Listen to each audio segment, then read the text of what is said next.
ओइ भोलि घुम्नु जाउँ हैन? ए जाउँ न है भोलि। जाउँ। हेट यसको गर्लफ्रेन्डले दिँदैन त। यसको त गर्लफ्रेन्डले मुठीमा राख्छ, यसलाई त जानु दिँदैन होला। त गर्लफ्रेन्डसित डराउँछ, यसलाई नलैजाउँ होला। फेरि तिनीहरू बित्थाको नबोले, गर्लफ्रेन्डले त म मुठीमा राख्छु त। गर्लफ्रेन्डले त जस्ट एक सोध्नु मात्रै पर्छ। पर्खी म भनेर आउँछु ल गर्लफ्रेन्डलाई। पर्खे गइ त भन्नु त। के तिनीहरूलाई त म गर्लफ्रेन्डसँग डर जस्तो लाग्यो क्या। एकै तालमा जानु दिन्छ मलाई, एकै तालमा पर्खी।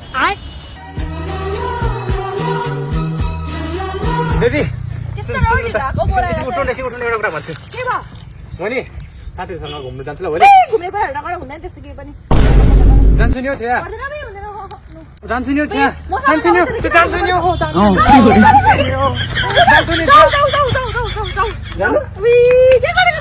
जानु होइन।